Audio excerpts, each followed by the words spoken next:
Alors là maintenant, on va dans le studio de Juliana Damer et on doit se dépêcher parce qu'elle nous attend. Alors, est-ce qu'on est prêt pour aller voir ton studio? Yeah, bientôt. Allons-y.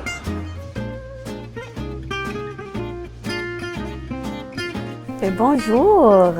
Merci de nous avoir accueillis dans ton studio. Est-ce que tu pourrais, s'il te plaît, t'introduire à nous, s'il te plaît?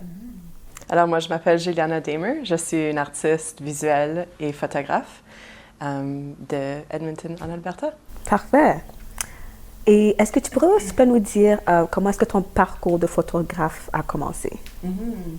Alors, je dirais que comme à peu près en 12e année, j'ai un peu découvert la caméra à mon père qui avait. J'ai commencé à prendre des photos juste un peu partout à la maison. Alors, est-ce que tu pourrais me dire un peu le processus que tu passes à travers quand tu fais ta photographie? Alors, c'est quoi, genre, étape par étape pour Juliana quand elle fait la photographie?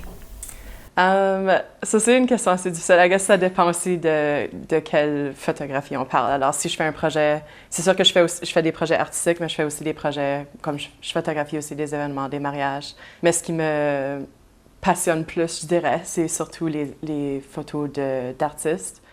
Photographier une personne d'une façon où est-ce que c'est pas juste un portrait comme quelque chose comme droit. Qui est la norme. C'est ça. Alors, quelque chose qui est très différent, qu'on ne serait pas habitué de voir. C'est très So, yeah, je pense que des fois, ça peut comme faire... Ça me fait peur des fois de comme pousser les gens de faire ça, parce que je crois est-ce qu'ils vont aimer ça? Ouais. Est-ce qu'ils veulent se voir de cette façon aussi? Mais je pense que comme, dans le fond, ça va créer une image plus intéressante, puis c'est ça qui va faire en sorte que les gens vont vouloir regarder plus longtemps. Right? Parfait, Juliana. Alors, est-ce que tu pourrais un peu nous parler de tes arts juste ici? Ça, c'est un petit peu ma zone d'exploration, je dirais, dans mon studio. J'ai ce beau tableau ici qui me permet de comme, mettre un peu des photos, un peu comme dans des layouts que je veux, puis comme un peu les déplacer comme je veux. Puis pour moi, je trouve que comme c'est vraiment utile de voir son art de façon physique. Surtout la photographie, c'est quelque chose qui est surtout sur l'écran maintenant. Pour moi, de pouvoir voir ce que je crée tout le temps, comme toute la journée, ça m'aide à un peu pousser le projet plus loin. Ça, c'est un peu ce que je parlais de cette exploration de la pomme. Puis juste prendre une bouchée de la pomme, puis voir comment ça peut être représenté différemment. Puis ça, c'est aussi non seulement la bouchée, mais aussi la façon de photographier une pomme dans plusieurs différentes façons.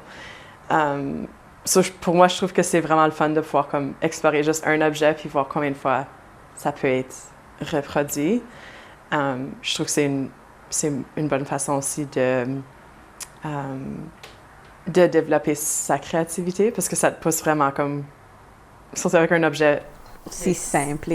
Yeah, c'est simple. C'est pas une personne, il n'y a pas d'émotion, mais comment tu crées de l'émotion avec quelque chose statique. Ouais. Puis je trouve que d'après moi, tu vois un peu d'émotion à travers de comme tous ces différents motifs de la pomme. Presque créer des portraits des objets. Puis je pense de la même façon avec ce portrait de la petite fille. Même ça a comme une forme un peu comme un objet, right? Ça a un peu cette même forme courbée. Puis ça devient comme un portrait, mais presque en même temps une nature morte, comme un still life.